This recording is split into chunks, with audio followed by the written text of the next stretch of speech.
Hello everyone, and thank you so much for clicking on this video. So we're going to be talking about Aquaman passing the Marvels when it comes to the box office. It still hasn't done that great financially, considering the first movie made over $1 billion and it won't go on to have a great worldwide box office, like I say, but at least it has passed the Marvels, so that's one thing off the list. So if you are new around here, consider hitting that subscribe button so you can stay up to date with all the movie news we have going on in 2024 and into the future. So we're going to jump into this article here from Cosmic Book News. Aquaman 2, box office, obliterates the Marvels. DC's Jason Momoa overtakes Marvel's Brie Larson and Iman Vellani. Yeah, so it's no secret when it comes to the movies that the Marvels is the worst performing MCU movie of all time. Marvel has been on a downward trajectory, not just with their movies, but also on their Disney Plus streaming service. And the DCEU has failed to make over $400 million on any of their movies in the last probably 8 or 9 movies, I would say, when it comes to the box office. But at least Jason Momoa has been able to overtake the Marvels, because that movie was absolute garbage. But when it comes to Aquaman and the Lost Kingdom, I don't care what anyone says. I went and saw it. I had a really fun time with it. I thought it was good. I had some laughs. I loved the CGI. I thought, the animals and the underwater kingdom that they built, even though it was a CGI mess, I still had fun with it. I thought it was a good movie. I didn't enjoy it as much as the first one, but as I say, I still thought it was fun, an underwater adventure, buddy cop comedy, with Jason Momoa and Patrick Wilson, and yeah, I just enjoyed it. I thought it was great fun. DC can do better, but I still had fun with it. But let's keep reading and see what we can learn about Aquaman and the Lost Kingdom overtaking the Marvels at the box office. Sorry MCU fanboys, the Aquaman 2 box office has now passed the Marvels by a large margin. Although, in the grand scheme of things, it's not really that hard considering how little money it made. Literally nobody saw it, nobody cared about it.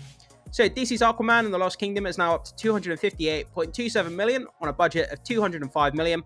So usually for a film to be, to break even, it needs to make 2.5 times its budget. So, this movie would need to make roughly, $500 million, roughly, in order to make its money back, which, can it get there? I'm not really sure it can. While the Marvels stalled out at only $205 million on a budget of $275 million. Yeah, I mean, that was just catastrophic for Marvel. Oh, wow. They're going to have to course correct when it comes to Marvel, I tell you. So, both flicks actually have the same domestic box office, around $84 million. But it's the international audience that makes up the big difference. Absolutely it does. So Aquaman 2 has a foreign box office of $173.6 million, while the Marvels bombed with $121. So Aquaman made sort of about $50 million, $52 million more in the foreign box office than the Marvels. Aquaman The Lost Kingdom also got a boost from its China release with $33.7 million, while the Marvels only made half at $15.2 million. I can recall seeing more than one Marvel fan online commenting on how the Marvel's opening box office beat Aquaman 2. Well, how did that work out? I love that so much. Yeah, I mean, I don't really know what to say about the Marvels because it just boggles the mind as to how bad that movie did, why they thought that movie was a good idea to greenlight.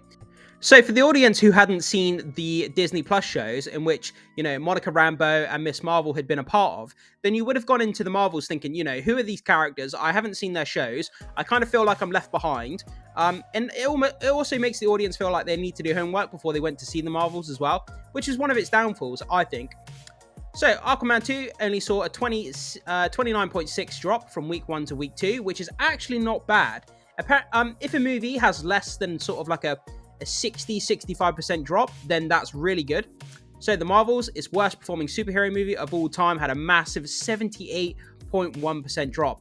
That just goes to show that word of mouth didn't spread. People didn't come back for repeat viewings. People didn't take friends and family once they'd seen it. With a lot of Marvel films, people enjoy it. They come back, they bring family, they bring friends, they do repeat viewings. And that just didn't happen for the Marvels. I mean, hardly anyone showed up in the first place. And those people that did show up didn't do repeat viewings because, let's face it, the movie was absolute trash. I mean, what else is there to say? So, a win is a win. Absolutely. So, hey, I'm not saying it's a win for DC by any means. No, it's not. It's not going to make money. The DCEU's gone out, with a fizz instead of a bang, which is a shame. And, we wish it ended on a better note. They could have made a better Aquaman movie. I still enjoyed it, but they could have made it better, of course. But Aquaman 2 is the last movie of the DCEU, and it's basically meaningless. That's not true. I don't think it is. Just because a superhero movie isn't, part of a larger connected universe, it doesn't mean that it's meaningless by any means. Like, it's a self-contained story, so, we still get, Act 1, 2, and 3, from a self-contained story. It doesn't have to connect to anything. So I don't think it is meaningless. If you enjoyed the movie and you had a whole movie experience from it, then it's not meaningless, is it? The Marvels is just an awful film that proves no one is interested in those characters. Yeah, I mean, people hate Brie Larson. Nobody watched Miss Marvel. WandaVision had Monica Rambeau in there, and nobody cared about that character. Like, they're just three characters, that nobody cared about. Nobody gave a shit about either of those characters. The villain was absolutely forgetful. I can't even remember what the villain's name is. Dustbin or something like that. Is it Dustbin her name is? So I can't even remember.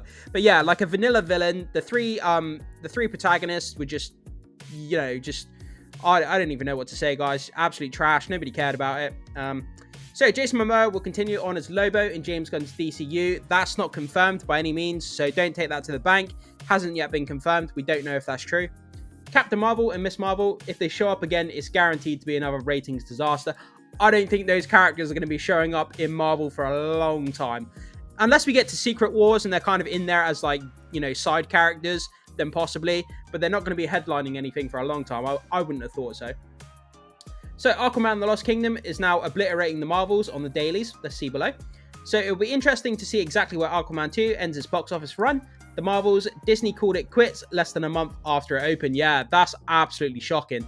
The fact that, most movie theaters stopped playing it after a few weeks because nobody was turning up to watch it. And as a theater owner, you're not going to waste your screens on a movie that nobody's showing up to. That's revenue that you're losing out on. You can read my Aquaman 2 review. We don't need to do that. So, here's the dailies from Aquaman and the Marvels. So, obviously we got day 1 to day 11, and you can see here, guys, I'm not going to read all the individual numbers because I'd be sat here for the next 10 minutes doing that. But guys, if you need to pause the video and have a read of these dailies yourself, you can kind of compare them, the Aquaman 2 to the Marvels. I'll read the first few ones though, just so we can get an idea. So day 1, we had 13,700,000. Marvels started off a bit stronger with 21 million. Day 2 for Aquaman was 9 million. Day 2 for the Marvels was 15. And then day 3, 5 million. And day 3 was 9 million. So the Marvels had a stronger start. Obviously, it's going to, but it's a Marvel film. Obviously, it has that kind of built-in fan base. Marvel is more popular than DC. So it's going to have a stronger start, of course. But it looks like, in the grand scheme of things, as you look down at these numbers, that Aquaman 2 has longer legs. It's gonna, it's gonna keep going. It's got a lower drop week to week as well, as we read above, and it's gonna make, obviously, it's gonna go on to make more money, which we already know. So yeah, it's great to hear as a DC fan that Aquaman is gonna beat out the Marvels, because if it had done worse than the Marvels, that would have been soul crushing as a DC fan to hear that. But yeah, guys, so that's kind of where we are. Just talking a bit about Aquaman 2. Taking over the Marvels, which is a sign of relief for myself as a DC fan, as I say, and a lot of you DC fans out there that are probably watching. Because if Aquaman 2, the last DCEU movie, couldn't even do better than the Marvels, then I probably would have had to jump out my window. But yeah, I'm so glad that it's beaten the Marvels, because that was actually trash garbage. Aquaman 2, not the best movie in the world, still enjoyed it, but I'm so glad that it's making more than the Marvels did. So guys, jump into the comment section, let me know what you think about this. Are you glad that it's making more than the Marvels, or do you just not really care? It's the end of the DCEU, you don't care about Aquaman anymore. And yeah, I'd just love to hear what you have to say about this, guys. Thank you so much for watching, and I will see you